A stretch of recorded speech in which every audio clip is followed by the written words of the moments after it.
Gak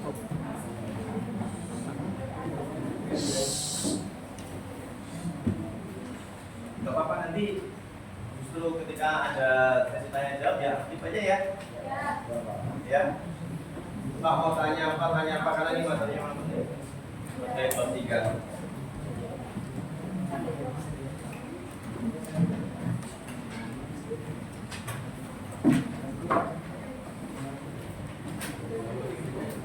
Ya. Oke, semuanya selamat pagi. Pagi. Gimana kabarnya hari ini? Baik. Sehat? Sehat. Alhamdulillah. Oke. Assalamualaikum warahmatullahi wabarakatuh. Salam damai sejahtera untuk kita semua, teman-teman semua. Kita ketemu lagi hari ini dalam pembelajaran sosiologi. Sebelum memulai kegiatan pembelajaran, alangkah baiknya kita awali dengan doa. Silakan boleh salah satu memimpin dengan doa. Sebelum kita memulai pelajaran pada hari ini, sebaiknya kita berdoa terlebih dahulu agar dimudahkan kita dalam proses pembelajaran di malam pada hari ini dan mendapatkan lebih berkah dan manfaat dari apa yang kita pelajari pada hari ini dari guru-guru kita. Amin. Berdoa dalam hati menurut percaya masing-masing. Dipersilakan.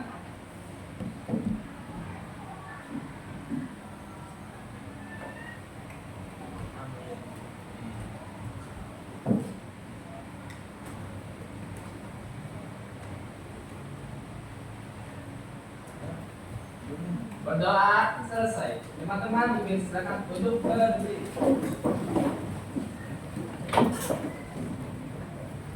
Berikan salam kepada guru. Assalamualaikum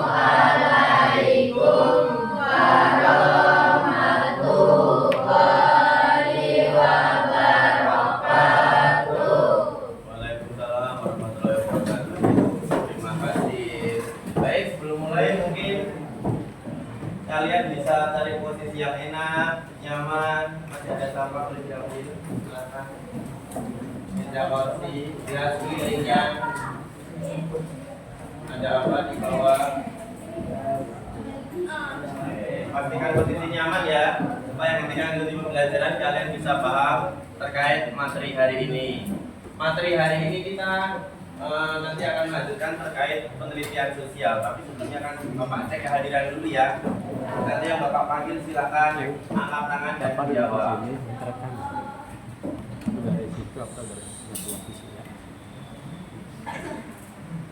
Adit, Asia, Adifa, Agasya, kalau udah boleh. Jeliatri, Ria, Anggun, Nisa, Arif, Yahra, Ayat, Bianca, Dias, Kalista, Lam. Ada kabar Kak Lam? Belum ada kabar ya. Helen, Erina, Esan, El, Felisa, Raider, Gilang, Habis, Kansa, Karunia, Nian, Erin, Tina, Lydia,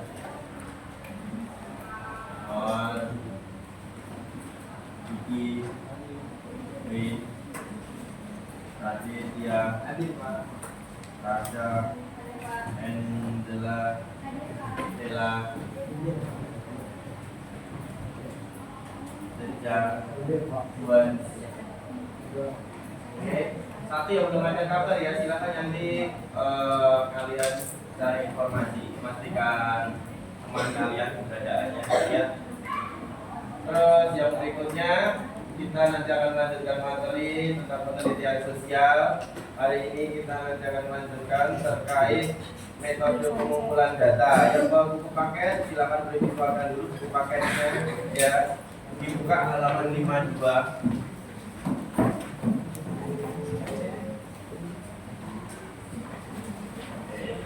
ada. Paketnya sudah dibawa, silahkan dikeluarkan, dibuka halaman 52. Baik, tujuan pembelajaran kita pada materi ini atau pada pertemuan ini adalah di mana kalian bisa mengetahui terkait macam-macam metode pengumpulan data. Jadi metode pengumpulan data itu ada banyak jenisnya. Ya, kalian harus paham suatu ketika kalian melakukan penelitian sosial, kalian nanti biar bisa menerapkan metode mana yang pas yang bisa saya gunakan. Seperti itu ya. Baik. Sebelum dilanjutkan, Bapak akan cross check dulu terkait materi sebelumnya. Ya. Cek. Materi sebelumnya kita sudah ada terkait penyusunan rancangan penelitian. Ya, semoga kalian semua masih ingat. Bapak akan ngecek sebentar. Pada pertemuan sebelumnya kita sudah membahas nih tentang bagaimana syarat pemilihan judul atau topik dalam sebuah penelitian. Itu ya? Ya. Bapak akan ngecek. Ini ya, kira-kira apa sih syarat pemilihan topik atau judul dalam penelitian? 1. Penentuan masalahnya berarti dia harus sesuai dengan apanya peneliti, sesuai dengan keinginan atau minat peneliti, itu ya. 1. Ya, yang kedua apa?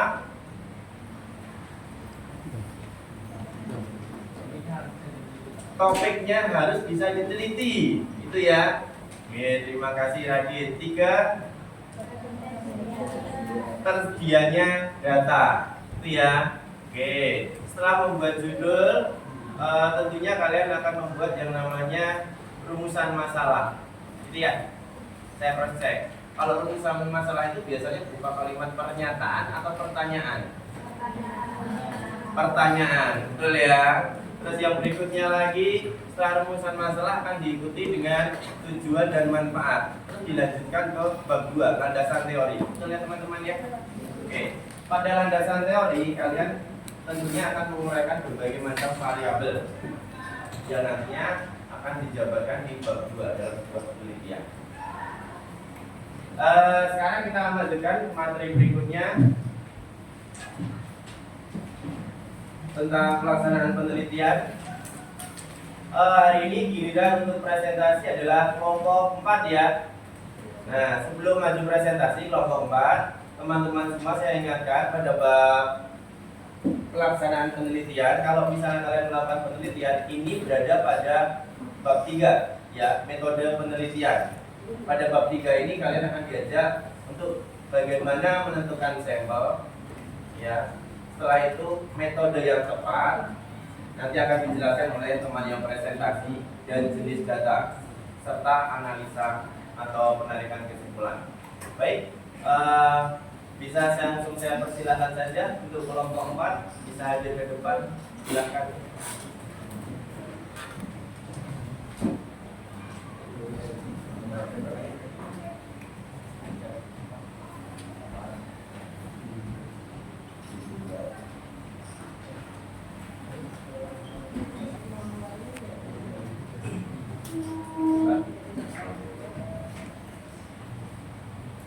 Assalamualaikum warahmatullahi wabarakatuh. Waalaikumsalam warahmatullahi wabarakatuh.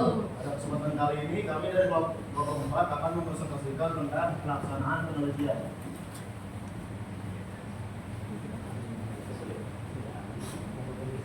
Yang pertama adalah menentukan dan menyusun instrumen penelitian.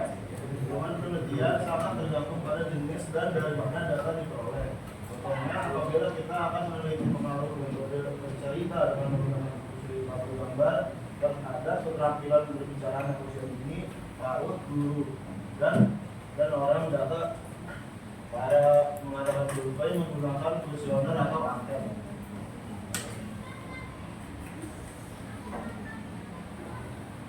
Mengumpulkan data. Pertama ada survei. Survei adalah metode pengumpulan data dan informasi dari subjek penelitian dengan menggunakan instrumen berupa angket atau kuesioner. Angkat adalah sebuah instrumen yang digunakan peneliti untuk data menyebarkan sejumlah daftar pertanyaan untuk dijawab responden. Dari jawaban responden tersebut, peneliti memperoleh data seperti pendapat dan sikap responden terhadap masalah yang sedang diteliti. Angkat yang digunakan benar mewakili apa yang menjadi tujuan penelitian. Juga wawancara adalah metode pengumpulan data dalam bentuk komunikasi langsung antara peneliti dan responden. Komunikasi tersebut berlangsung dalam bentuk tanya jawab sambil bertatap muka antara peneliti dan responden. Untuk mendapatkan data melalui wawancara, seorang peneliti perlu melakukan persiapan yang matang. Salah satunya adalah dengan memberikan data pertanyaan yang diajukan kepada responden. Wawancara juga sebaiknya menggunakan sejumlah alat bantu seperti alat tulis dan alat penangkap suara. Tiga, observasi. Observasi adalah aktivitas pencatatan fenomena yang dilakukan secara sistematis. Observasi bertujuan untuk memperoleh data secara langsung dari lapangan. Melalui observasi, peneliti dapat memperoleh gambaran tentang kehidupan sosial suatu masyarakat yang sulit diketahui dengan metode lainnya. Observasi dapat dilakukan melalui penglihatan, penciuman, pendengaran, peraba, dan pengecap. Semua kegiatan ini dinamakan observasi atau pengamatan langsung. 4. Diskusi kelompok terkumpul. Diskusi kelompok terkumpul atau focus group discussion adalah cara pengumpulan data dengan menggunakan sebuah forum diskusi dengan tema-tema yang telah disiapkan oleh peneliti sejak awal. Tujuan utama teknik pengumpulan data ini adalah mengali lebih dalam data-data tentang fokus penilaian dan menginformasikan data-data lapangan. Dalam pelaksanaan diskusi kelompok terkumpul, peneliti tetap harus mempersiapkan tema-tema yang akan dijadikan bahan diskusi.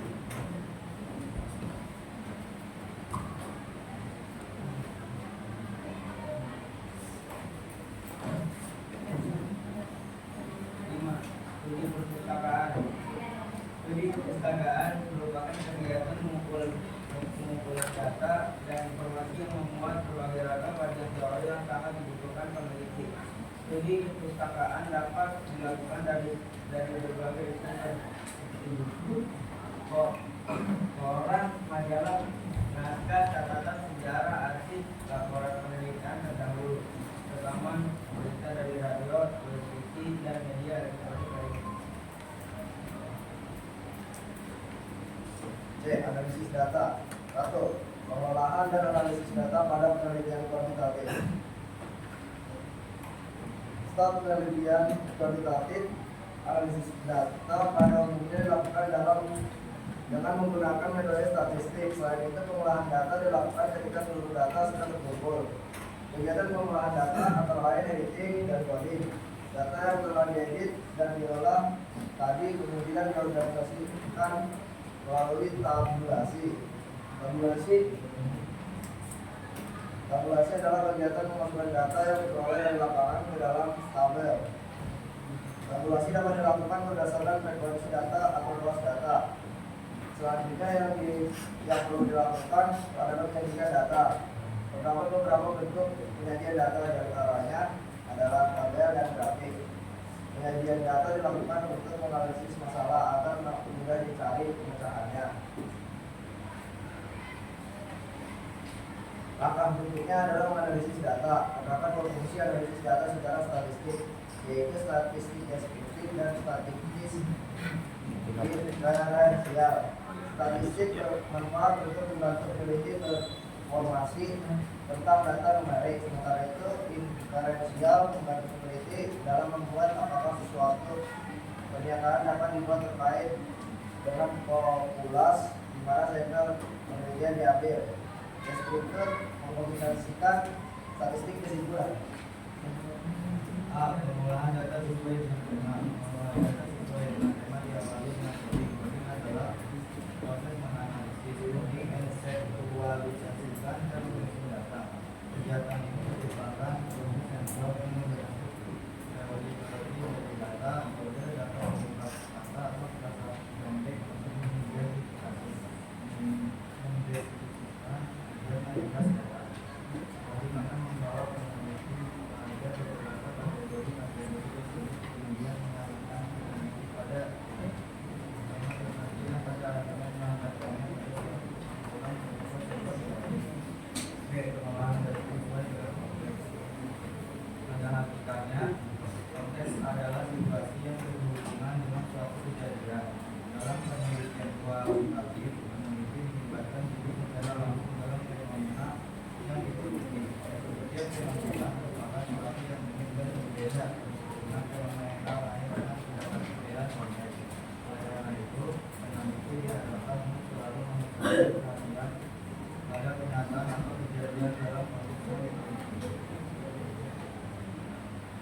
Penyajian data dalam bentuk narasi.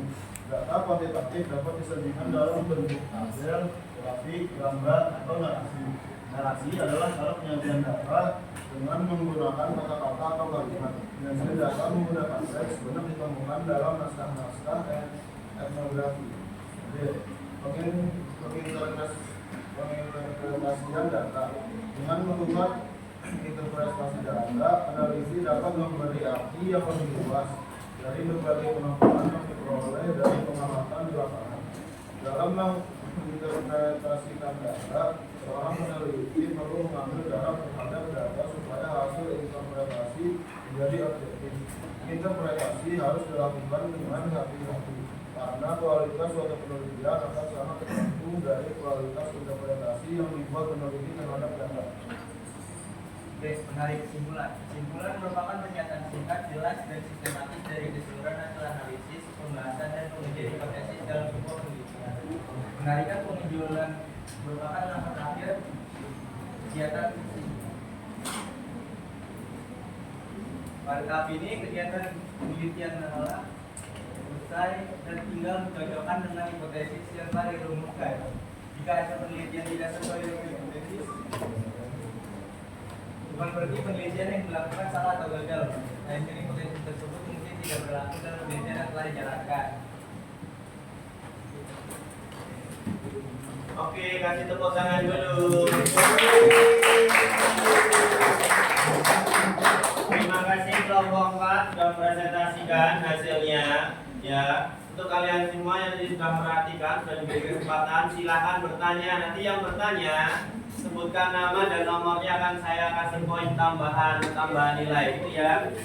Oke, silakan. Siapa yang mau dipilih? Adun. Nama sama. Silakan. Apa yang dimaksud data primer dan sekunder? Sebutkan perbedaannya. Apakah yang dimaksud dengan jenis data primer dan sekunder? Perbedaannya itu apa sih? Pertanyaan dari Anggun. Bagus. Terima kasih.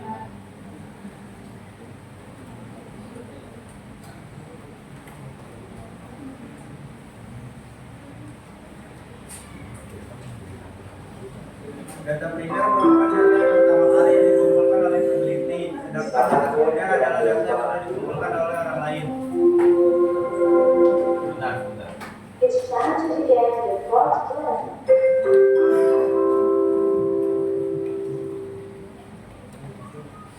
Silakan. Data primer merupakan data yang pertama kali dikumpulkan oleh peneliti, sedangkan data sekunder adalah data yang sudah dikumpulkan oleh orang lain. Bagaimana? Sesuai. Oke, saya tambahkan lagi ya teman-teman terkait pemahaman data primer dan sekunder. Benar yang disampaikan oleh teman-teman yang di depan. Pertama, data primer berarti data yang kalian peroleh sendiri. Kalian sebagai seorang peneliti nyari sendiri, mengumpulkan sendiri data tersebut. Itu ya. Pengumpulan datanya bisa dengan melakukan wawancara langsung. Ya. Setelah wawancara bisa juga menyebar angket. Itu data primer. Sedangkan data sekunder itu data sudah jadi. Yang dimaksud data sudah jadi itu, misalnya kalian ingin meneliti tentang pengaruh kunjungan ke perpustakaan terhadap meningkatnya nilai sosiologi. Nah, terkait kunjungan ke perpustakaan, kalian nggak perlu setiap hari mengamati berapa yang berkunjung ke perpustakaan. Tinggal kamu datang, pinjam buku kehadiran. Itu adalah data sekunder. Oke, tambah dari saya itu. Silakan kasih kesempatan lainnya ada yang mau tanya. Oke, Bianca. Nama saya Bianca, nomor absen 11. Di sini saya ingin nanya, bagaimana cara memastikan validitas dan reliabilitas data? Oke, terima kasih. Validitas dan reliabilitas data.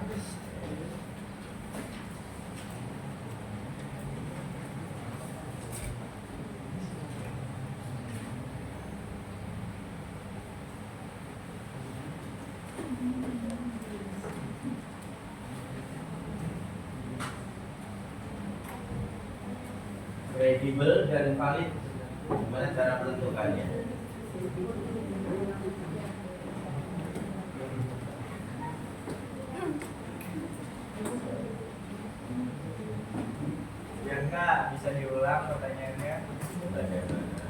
Bagaimana cara memastikan validitas dan reliabilitas data?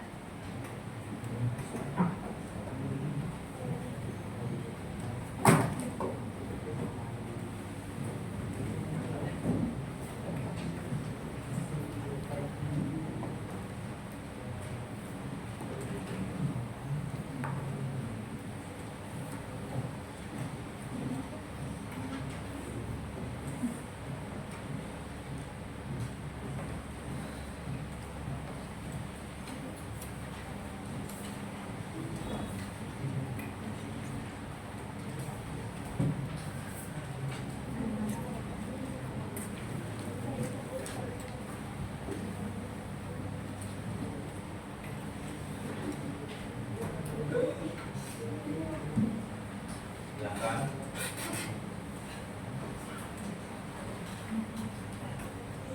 Untuk memastikan valid dan kredibilitas datanya, pertama bisa menggunakan sumber yang terpercaya seperti sumber akademik, lembaga resmi, sumber utama atau sumber primer.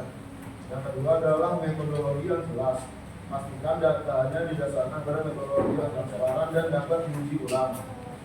Data yang kredibel biasanya memiliki penjelasan detail mengenai metode pengumpulan data. Yang ketiga, ada konsistensi dengan data lain. Bandingkan data dengan sumber lain yang juga kredibel. Jika ada perbedaan besar, evaluasi lebih lanjut mengapa perbedaan itu terjadi dan apakah mungkin ada bias. Yang keempat, tanggal dan relevansi. Data harus diperbarui dan relevan dengan konteks saat ini. Periksa kembali tanggal publikasi atau kapan data tersebut dikumpulkan. Yang kelima, penulis atau lembaga yang menerbitkan. Periksa reputasi penulis atau lembaga yang menerbitkan data. Yang keenam, referensi dan rujukan. Data yang kredibel sering menyertakan referensi yang bisa dilacak. Sumber yang tidak memberikan referensi atau rujukan jelas perlu dipertanyakan. Yang ketujuh, ada indikasi bias. Evaluasi apakah data disajikan secara objektif atau ada indikasi bias.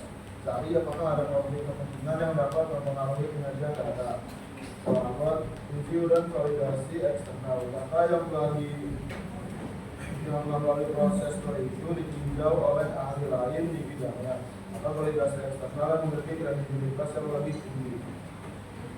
Oke, sudah sangat lengkap dijelaskan sama Kansa ya. Semoga menjawab ya. Cara menentukan supaya data itu kredibel atau valid, kasih tepuk tangan. Terima kasih dari pertanyaannya. Masih dibuka satu sesi atau dua sesi lagi penanya ya. Silakan yang mau dipilih siapa, silakan. Siapa? Siapa? Angel. Oke, silakan. Nah, saya Juliet. Saya Juliet Ihatayani. Izin absen nomor 5. Izin bertanya, mengapa kita perlu menggunakan metode yang tepat untuk diterapkan dalam sebuah penelitian? Terima kasih. Kenapa kita sebagai seorang peneliti perlu menggunakan metode yang tepat di dalam sebuah penelitian?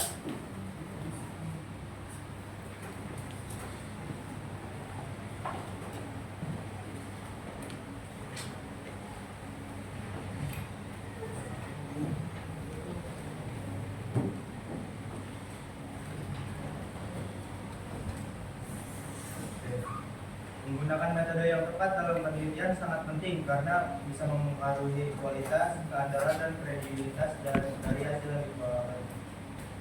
Ini adalah beberapa alasan mengapa kita perlu memilih dan menggunakan metode penelitian yang tepat. Yang pertama, menghasilkan data yang valid dan reliable. Metode yang tepat membantu memastikan bahwa data yang diperoleh benar-benar merepresentasikan fenomena yang sedang diteliti dan konsisten bila penelitian diulang. Yang kedua, mencapai tujuan penelitian. Setiap penelitian memiliki tujuan yang spesifik seperti memahami hubungan dan variabel, menguji hipotesis, atau menggali pemahaman mendalam tentang suatu fenomena. Yang ketiga, menghindari kesalahan penelitian. Metode yang salah bisa menyebabkan kesalahan dalam interpretasi data, pengambilan sampel yang bias, atau analisis yang tidak tepat. Yang keempat, dapat memperoleh korelasi yang tepat.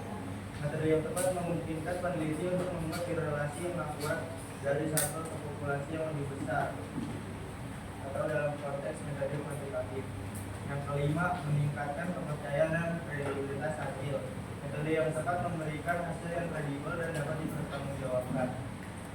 Ya. Terima kasih, tepuk tangan. Ya, artinya pemilihan metode yang tepat itu supaya nanti hasil penelitiannya juga valid atau sesuai, seperti itu ya, dengan didukung beberapa hal. Ya, tentunya peneliti harus bijaksana. Metode yang pas ini yang apa nih? Baik jenis penelitiannya maupun metode pengumpulan datanya. Karena itu akan menentukan hasil. Sekali lagi di situ. Oke, terima kasih. Terakhir, ada yang mau bertanya? Silakan dipilih. Ada yang masih mau bertanya? Angkat tangan. Untuk yang terakhir.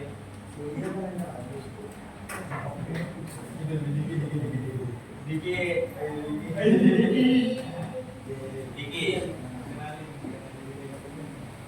Saya mau Diki absen 29 bertanya apa perbedaan wawancara terstruktur dan tidak terstruktur?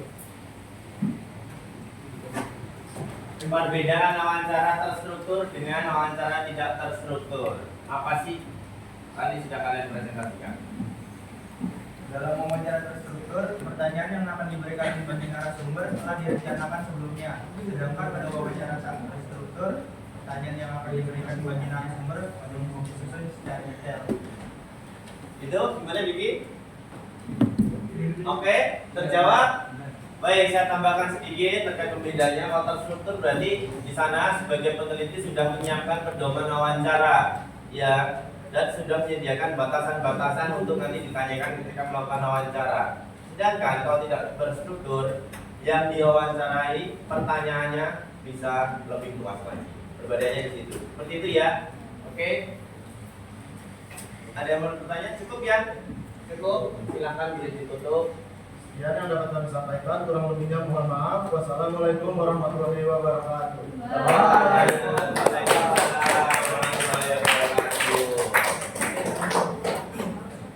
Terima kasih teman-teman kelompok sudah mempresentasikan terkait materi dari kelompok.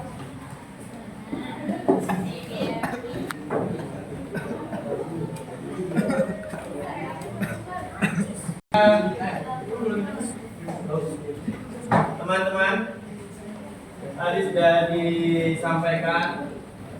Semoga harapannya kalian ketika nanti menjadi seorang peneliti bisa memilih metode-metode yang pas, tepat, sesuai supaya hasil penelitian kalian menjadi valid. Seperti itu. Terus sebelum berakhir waktu kita akan saya cross-check lagi apakah kalian masih mengingat atau tidak apa yang disampaikan teman kalian ketika presentasi tadi. Itu ya? Ya. Silakan buka buku paket halaman 5 juga.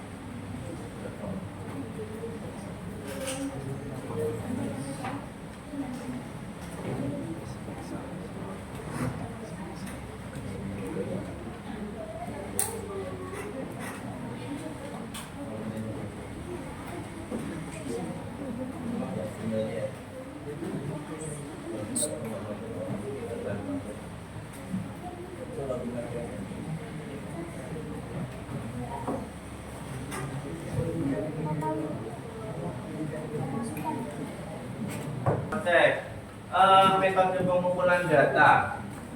Ya, metode pengumpulan data itu ada apa saja? Satu,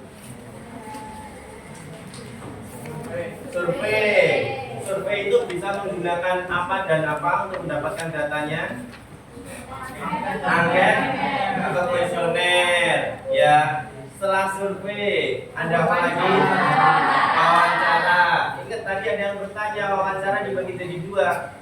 Terstruktur dengan tidak terstruktur. Kalian harus paham ya, mana yang menggunakan patokan batasan ya di pedoman wawancara itu terstruktur atau tidak terstruktur? Terstruktur. Setelah wawancara ada apa saja? Observasi. Observasi ada Dua. Apa dan apa? Oke.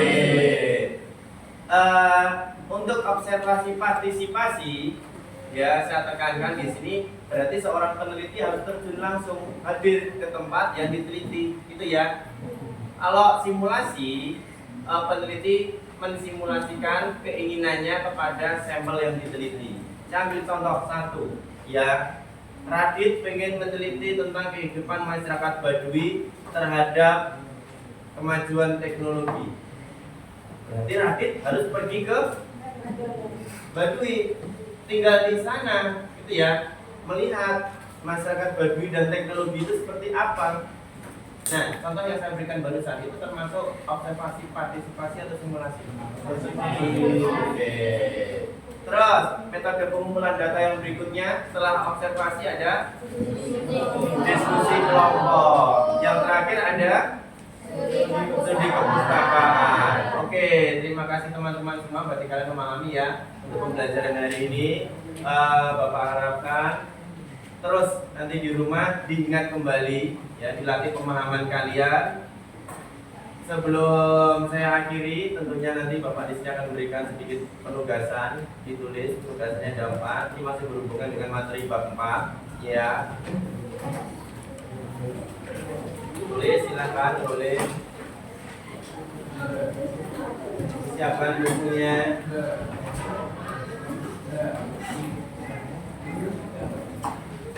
Satu.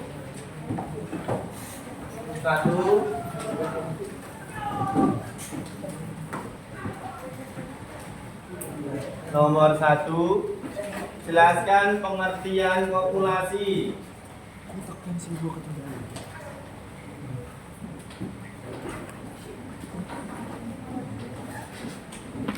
Dua. Nomor 1, jelaskan pengertian populasi. 2, jelaskan pengertian sampel. Nomor 2, jelaskan pengertian sampel. Sampel atau sampling. Pengertiannya apa? Nomor 2. 3, sebutkan dan jelaskan. Sebut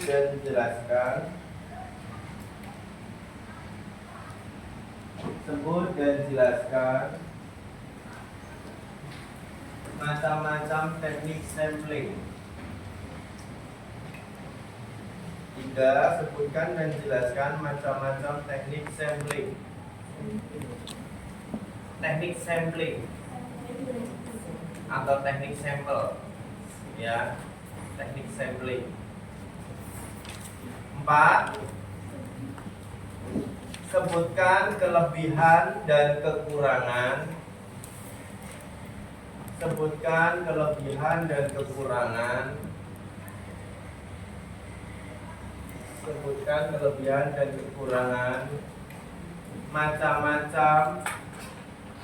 Macam-macam metode pengumpulan data.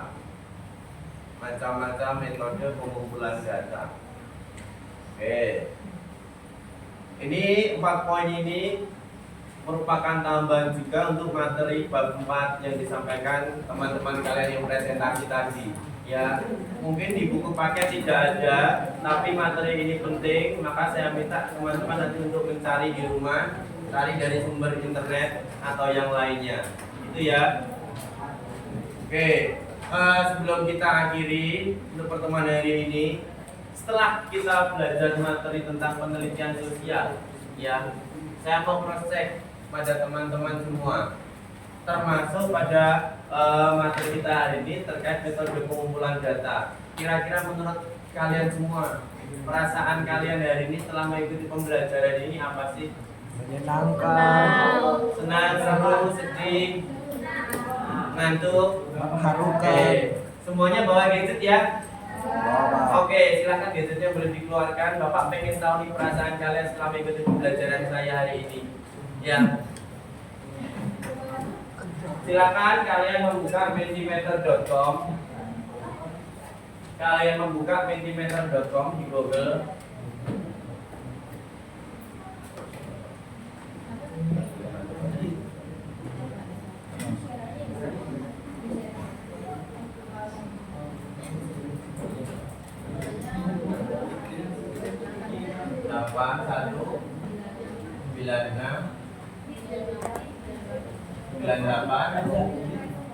Iya. Oke, bagi teman-teman yang bawa handphone, Bapak di sini pengen melihat perasaan kalian selama ikuti pembelajaran kita hari ini. Ya, silakan kalian join saja ke mentimeter.com. Nanti silakan dimasukkan kodenya 81969898. Silakan tuliskan satu perasaan kalian. Ya, silakan saudara jujur. Bapak ingin melihat kira-kira kalian ikuti pembelajaran hari ini apakah dengan senang, sedih? Iya, dua kata sekali. Silakan boleh yang kalian rasakan.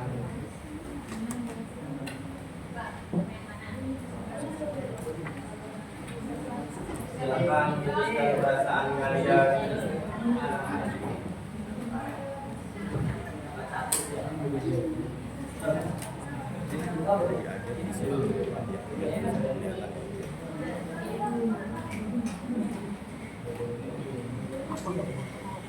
Masih saya tunggu, silakan. Oh, ada yang ingin dulu ya. Mudah mengerti, happy, ya, seru banget. Senang. Panas. Oke, kita sudah banyak kipasnya ya. 1, 2, 3, 4, 5.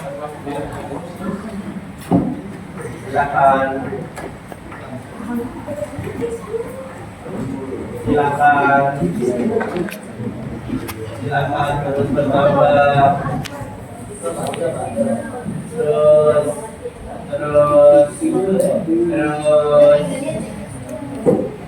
Sudah semua?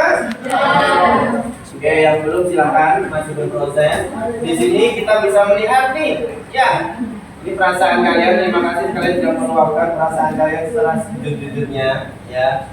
Di sini kita bisa melihat ada yang bercetak tebal dan paling besar. Ini mewakili perasaan kalian yang sama hari ini, rasa senang.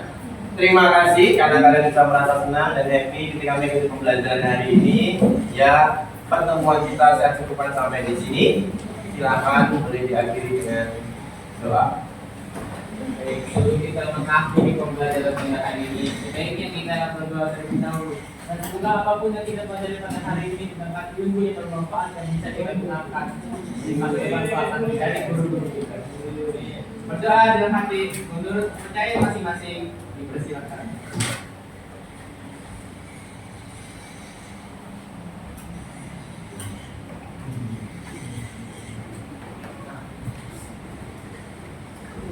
Sudah selesai. Teman-teman dipersilakan untuk berdiri. Ucapkan salam dan terima kasih kepada guru. Assalamualaikum warahmatullahi wabarakatuh. Waalaikumsalam warahmatullahi wabarakatuh. Waktu saya berarti karena sudah bel, waktu saya habis, sampai ketemu lagi. Pertemuan kita berhenti sampai di sini ya. Ya, karena yang di sana sudah bahagia dengan yang lain. Terima kasih. Selamat pagi.